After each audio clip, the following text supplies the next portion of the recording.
Chapter 10. The black cat fur choked his throat. William struggled to breathe, felt his heart pound. Everything went bright red. With a last burst of strength, he reached up both hands, grabbed the throbbing cat's body, and pulled. Yes! He lifted the cat off his face and heaved it onto its back on the bed. With a furious hiss, it squirmed under his grasp, tried to twist itself onto its feet. William grabbed his knife from the chair beside the bed. "Die, Catherine," he screamed. "Die at last." William thrust the knife downward. The tip of the blade gashed the cat's side. The creature snarled in fury as bright red blood poured onto the black fur. "Die," William yelled, slashing the cat again.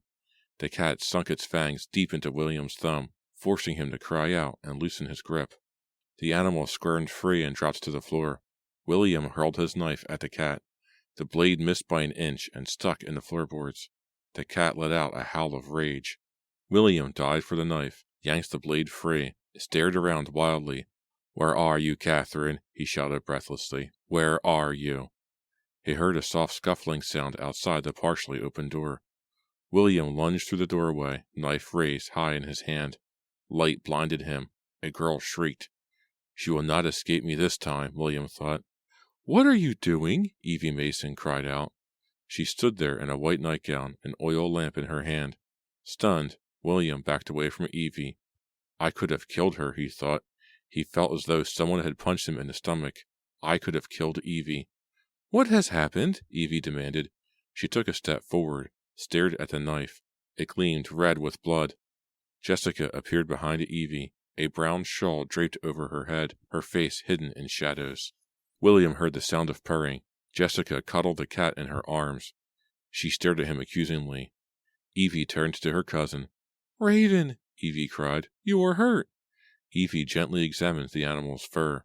She raised her hand. Blood stained her fingers. "What have you done?" she whispered. "What have you done to my Raven?" "It is not a cat," William managed to choke out. Terror filled Evie's eyes. William moved toward the cousins. "It is not a cat. It is Catherine." "Stay back," Evie ordered, raising her hand, her eyes fixed on the bloody knife in his grip. "You do not understand." William let go of the knife. It clattered to the floor. "That is not a cat. It is an evil girl, a girl named Catherine. She can take any form she chooses. I have hunted her clear across the colony. She is the one who brought you this bad luck." "No, you are mad," Evie exclaimed. "It is my cat, my poor, dear Raven." "What has happened here?" a voice boomed. Henry Mason pushed past the girls. "The creature." William pointed to the cat in Jessica's arms. "She attacked me." "He tried to kill my Raven," Evie told her father. Henry took the lamp from his daughter and held her in his arms, soothing her. He glanced over at William, shook his head in dismay. "You tried to kill our cat? Why would you do such a thing?" "This is not a cat. It is a girl named Catherine Hatchett, a girl with a red crescent birthmark on her forehead. The mark is a sign of her evil nature. She brought you the same bad luck she gave our village." William forced his voice to stay low and calm. "When we tried to hang her, she changed her form and escaped. I have been hunting her to put an end to her evil magic." "You really believe this?" he asked slowly. "I have seen her. I have felt her dark power. She killed my brother and my father." Jessica moved into the light. She pulled the shawl down so it covered part of her face. He is insane," she stammered. "He is a madman." William heard her voice for the first time. It sent a chill through him. "He talks of evil power," she continued, "but he is the one bringing death into this house." "He is correct about our luck, though," Henry replied. "It is not only our farm. The whole area is suffering. The villagers claim it is the work of a curse." "It is Catherine," William insisted. "You are certain of it?" William nodded. "And our luck?" "It will change," William promised. "As soon as Catherine is dead, your bad luck will end." He turned to Evie. Her eyes welled with tears as she stared at her cat. "That is not Raven," he told her, his voice gentle. "Please believe me." She shook her head. "I have had Raven since she was a kitten. She could not be evil." William held his hand toward the animal. It purred contentedly as Jessica stroked its fur. "I have watched Catherine turn into a rat, a horse, and a snake. She was in her cat form when I tracked her here.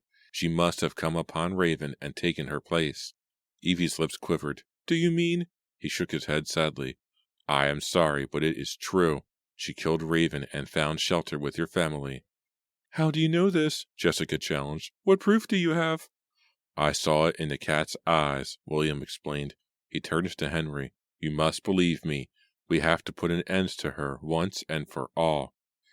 You tried to kill Raven, Jessica said bitterly, and now you make up stories to excuse your crime. Raven hissed at William. The cat twisted in Jessica's arms and sprang to the floor. Then it ran off down the hall. Let us go, Evie. Jessica took her cousin's arm and led her away. The dark-haired girl turned back for a moment and stared at William. Something cold glittered in her eyes. Something familiar. Chapter 11. William awoke to a bright blue sky, shimmering with sunlight. As he entered the kitchen, he worried about how Evie would treat him. What would she say? To his relief, Evie greeted him warmly and smiled as she served him breakfast.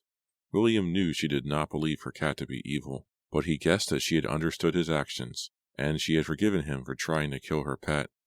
William glanced over at Jessica. Her cap covered much of her face. Although she did not speak, he sensed she had forgiven him too. She certainly is shy, he told himself. That shawl she wore last night covered almost as much of her face as the bonnet does. During the meal, William found himself wondering about the cat, about Catherine. Did I jump to the wrong conclusion? He asked himself. I was half asleep when Raven entered the room. Could my dreams have combined with the actual events, or did Catherine truly lurk nearby, waiting for another chance to attack him? Forget about Catherine for now, he told himself.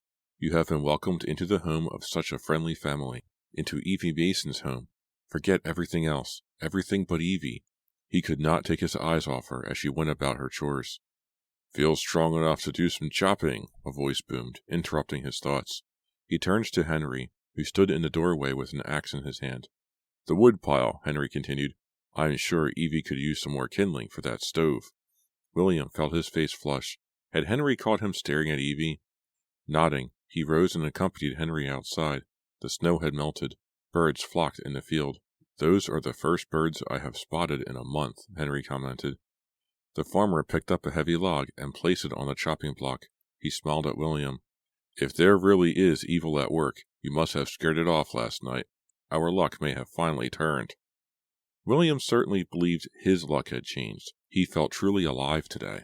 For an instant he felt guilty. Joseph and Edmund Parker were dead, and so many others. His brother Joseph would never feel the sun on his face again, or hear a bird, or kiss a girl. Cataluna had ripped those things away from him.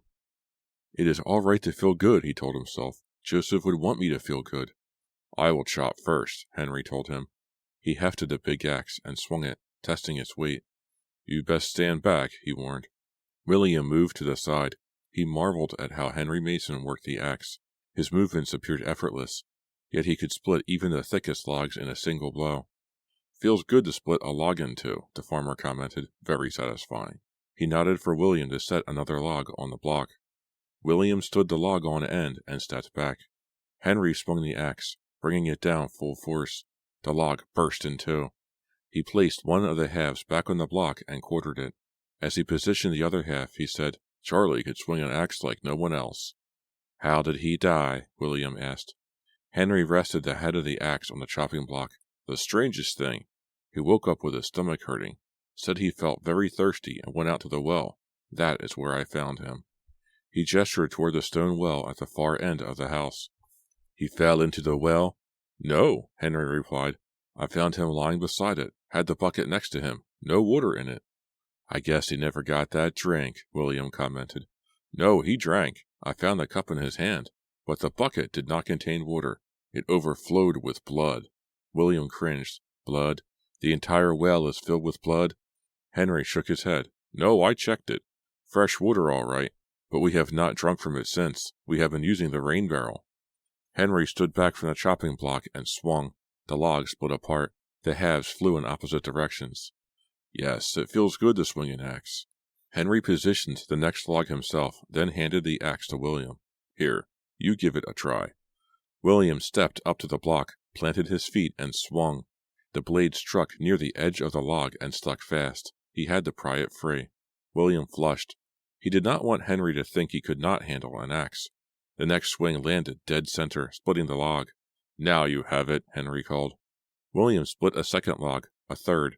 With each blow, he felt himself growing stronger, more sure of himself. Yes, it does feel good, he thought. With Henry placing the logs for him, he made quick work of a half-dozen of them. "Show him you can go faster," he told himself. Gripping the handle, he worked with a smooth, steady motion. Log after log burst in two.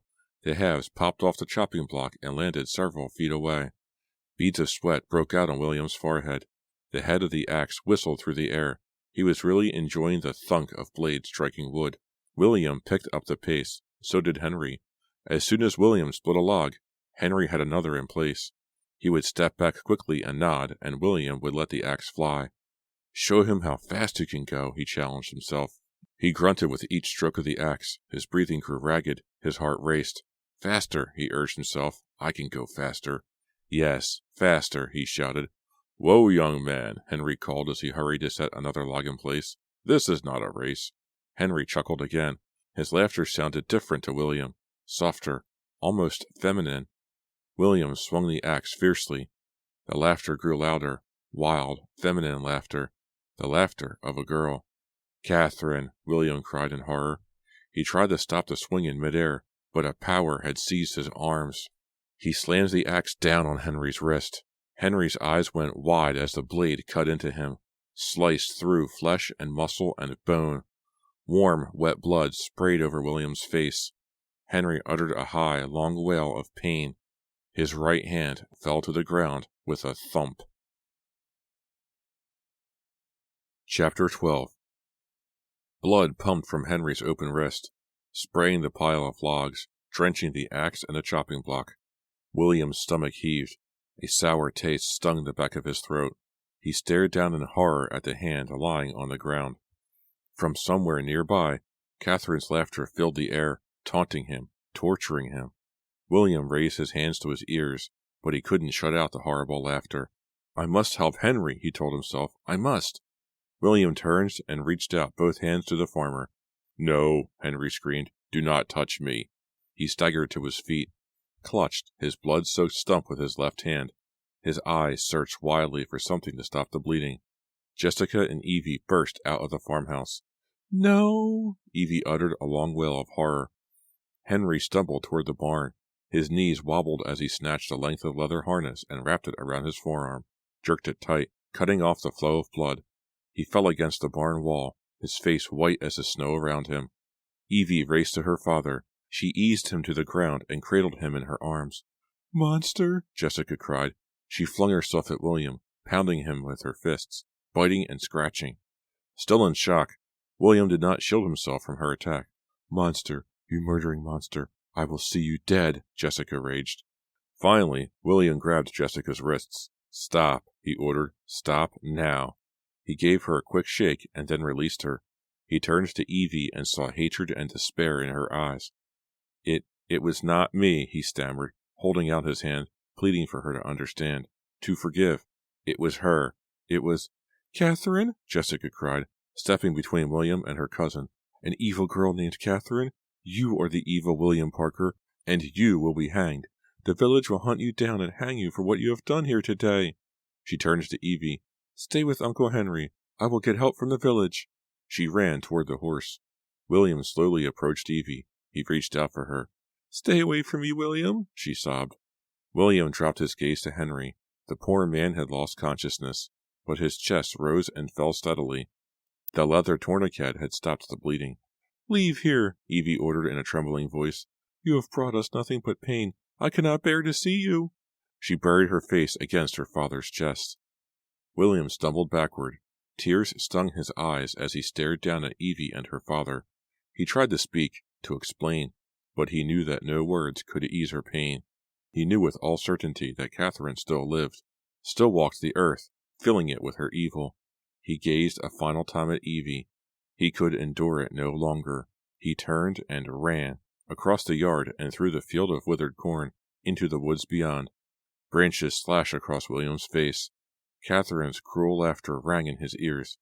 "I will not hang, Catherine," he screamed. "Nothing will stop me from destroying you." William pushed himself to run faster, harder. I must hide, he told himself. But where? Where? William splashed through a shallow creek. He slipped on a mossy rock and crashed to his knees. A dog howled in the distance. William heard a musket shot. They are after me already, he thought. He forced himself to his feet. I will find the monster, a man shouted, his voice harsh with anger. Close, much too close. Run, William urged himself. Run. You must survive. You must kill Catherine Hatchett. You must stop her evil. Do not let her beat you. But two men stepped out to block his path. William Parker, one of them shouted, you cannot escape. You will hang from the tallest tree. Part 4. Shadyside, 1995. Chapter 13. Lauren shoved her algebra book into her backpack. She was heading to Marcy's to study with her. Marcy had read a horoscope that convinced her their math teacher would give a pop quiz the next day. And Marcy wonders why people hum the Twilight Zone theme music when she walks by, Lauren thought. But Lauren didn't mind studying at Marcy's. No Regina over there. Lauren's stomach knotted every time she and Regina ended up in the same room. They hadn't had any more fights. Probably because Regina barely said a word to her, or their parents. Lauren grabbed her backpack. She hesitated, then picked up the car keys from her dresser. She ran her thumb over the mother of pearl circling the top of the ignition key. Her fingers trembled. She tightened them into a fist. The sharp metal keys bit into her palm. Don't freak out, she told herself. Lauren hurried down the hall.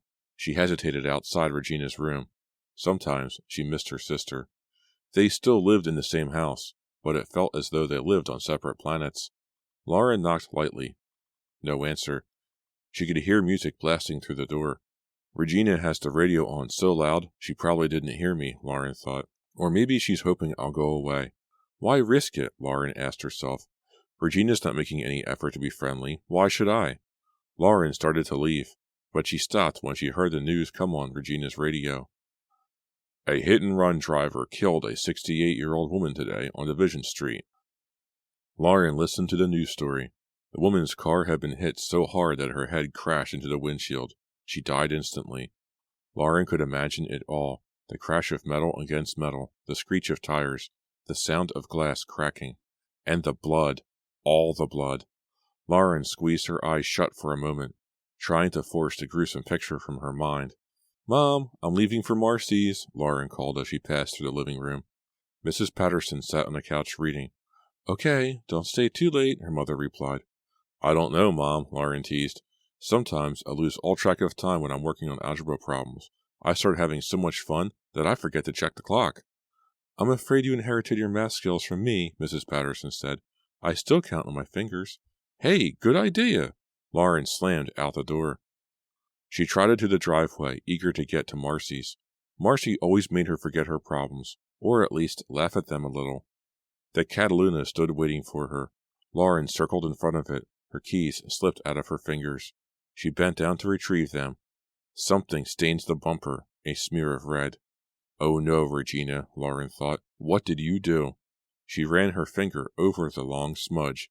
Paint, metallic red paint. Regina must have scraped a little paint off someone's car, Lauren thought. She smoothed her palm across the fender. No dent or anything. But Regina is grounded, she remembered. So this means she started sneaking out again, probably to meet Justin. I'm not going to tell Mom and Dad about this, Lauren decided. I'm not listening to Regina call me a snitch again. But I'm not covering for her this time. If Mom or Dad finds the mark, fine. Regina is on her own. Read me Regina's horoscope, Lauren asked Marcy. I want to find out if there is a mental institution in her future. Marcy scooped up an armful of magazines from the floor and tossed them on her bed. Which one do you want to hear? This one is better for love. This one? You pick, Lauren said. You're the expert. Marcy pawed through the pile. She threw the magazines she rejected back on the floor. You don't really think Regina's crazy, do you? Marcy asked, her dark brown eyes full of concern. No. Well, I hope not. But you should see her driving the Cataluna. Something happens to her. She changes when she's in that car, Lauren sighed. Sometimes I wish our parents had never given it to us. Changes how? Marcy asked. Lauren tugged on her bangs. I told you about that girl we almost hit. and Regina ran over a little boy's tricycle. She couldn't stop laughing. Sometimes I laugh when I get nervous. It almost hurts, but I can't stop, Marcy told her. That's different, Lauren insisted. Regina laughed in a mean way, really cold, as if she enjoyed scaring those kids to death. Marcy stared at Lauren for a long moment. Maybe Regina's been hanging around Justin too long, she finally suggested. You know what a twisted sense of humor he has. Remember what he did with those frogs we had to dissect in biology class? That was so gross, Lauren said. Marcy yanked another magazine out of the pile. This is the perfect one. Regina is a Sagittarius, right? Lauren nodded. Okay, we're going to solve this problem right now, Marcy declared. A boyfriend demands too much of your time, Marcy read. Do an inventory check to decide if he's worthy. If not, wave goodbye. Remember to take your Flintstones vitamins this month. You need strength that only a little green Bam Bam can give. Lauren grabbed the magazine from her friend. So all I need to do is buy Regina some vitamins? She joked. Marcy yanked the magazine back. No, genius. Regina needs to dump Justin. He's been suspended twice this year already, and last time he almost got Regina suspended too. Justin's her problem, not the car. Maybe I should tell Marcy I've heard a strange voice in the car, Lauren thought. No, that happens because I felt so worried about Regina. She spooked me by insisting she heard a girl's voice in the car. Spooked me so much I thought I heard it myself. Regina has gotten more impossible since she started going out with Justin, Lauren admitted slowly.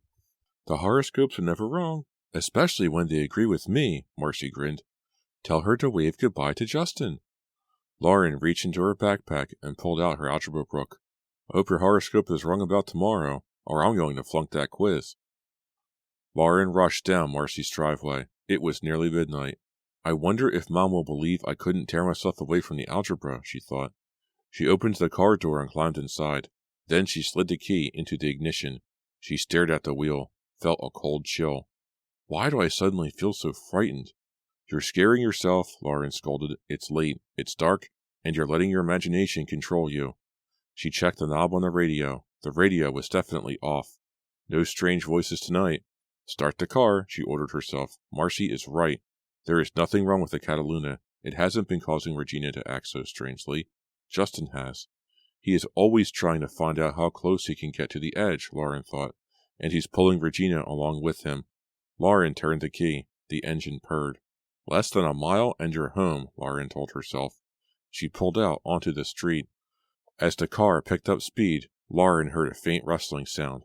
Then a thud. What's that? Lauren jerked her head toward the noise. Her backpack had fallen off the seat. Lauren laughed. I should have had Marcy read my horoscope too, she thought. This month, Pisces should be aware of backpacks falling in the night. Someone coughed. A cold chill shot down Lauren's back. No. Someone is back there, she realized. Someone is hiding in the back seat. Chapter 14. Is it just the voice I heard before, or is someone really back there? Gripped with fear, Lauren slowly raised her eyes to the rearview mirror. Justin, Lauren cried, you idiot. What are you doing back there? You scared me to death. She swerved to the curb and stopped. Justin climbed into the front seat, grinning mischievously at her. What is your problem? Lauren demanded. I could have gotten into an accident. I could... Whoa, calm down, Lauren, Justin interrupted, placing a hand on her arm. I'm sorry. I need to talk to you. You ever hear of a little thing called a telephone? She snapped, still shaking all over. Lauren clenched the wheel to steady her hands. Justin saw how upset she was. Sorry, he mumbled. I didn't think it would scare you so much. Lauren sighed. Typical Justin. What did you want to talk to me about? Regina, he answered. I would have called, but I didn't want her to know. Is he worried about Regina too? Lauren wondered. Has he noticed how strange she's been acting? Something is wrong, isn't it? Lauren asked, her voice tight with fear. Is Regina okay? You tell me, Justin replied. I hardly see her. He leaned closer to Lauren. What do your parents have against me? They don't know anything about me. Lauren studied Justin's face. His green eyes were intense, the muscles in his jaw tight. He does care about Regina, Lauren thought. He really does. I don't know what to tell you, Lauren said. I guess they don't like the way Regina has been acting since you guys started going out. They think you're a bad influence or something. Justin slid one arm around her. Lauren's stomach fluttered. She'd never been this close to Justin before. Talk to your mom, he urged. She'll listen to you, Lauren. Lauren stared back at him. His face was inches from her own. She could feel his warm breath on her cheek. Tell her I'm not such a bad guy. I'm not a bad guy at all. Really. Justin leaned closer and kissed her. A shiver ran down Lauren's body. She jerked away from Justin. No, Lauren. Kiss him, a voice said. Lauren blinked. She shook her head. Kiss him, Lauren, the voice urged. Regina isn't here. I want us to be friends, Lauren, Justin said softly. I shouldn't. Yes, you should, Lauren. It's what you want. Go ahead and kiss him, the girl's voice said, somewhere near Lauren's ear. Lauren reached out and clasped her hands around Justin's neck. She pulled him to her and guided his lips to hers. Yes, Lauren. That's the way, Lauren, the voice whispered. She felt Justin's arms wrapping around her, drawing her close to him, holding her tight. He can be yours, Lauren. Don't let Regina have him. Regina, the name scratched at her brain. But the sensation of Justin's lips on hers felt so good. So good. Why should Regina have all the fun? Whispered the voice. Regina, Lauren exclaimed. She shoved Justin away. Justin pulled her against him. What's the matter, Lauren? Isn't that what you wanted? Let go of me, Justin. Leave me alone, she cried. Justin grinned at her. You liked it, Lauren. Don't pretend you didn't. Get out of here, she demanded. Get out of my car. Lauren, we were just having a little fun. No big deal, Justin said, pretending to pout. You have a sick idea of fun. I want you out. Right now, Lauren ordered. He shrugged. Then he opened the door and climbed out. You really are a creep, Justin. How can you pretend to care about Regina? Justin laughed. It was only a kiss, Lauren. And not too bad. He slammed the car door. Lauren started the car and pulled back into the street. How could I have done that to Regina? She asked herself. How? Lauren's throat felt dry. Now it will be even worse between Regina and me, she thought. Even if Regina never finds out, I'll know. I'll know I betrayed my own sister. Throaty, teasing laughter filled the car. No, Lauren whispered. No, no, no. The laugh grew louder. Who are you? Lauren cried. I don't understand what you want from me. What do you want from me? Lauren slammed her foot on the gas pedal. I have to get away from that sound, she thought. Have to get away. But the laughter swelled as she sped away. Such cold, mocking laughter. Who are you? Lauren shrieked, driving faster. Faster. Who are you? Wouldn't you like to know? Came the teasing reply.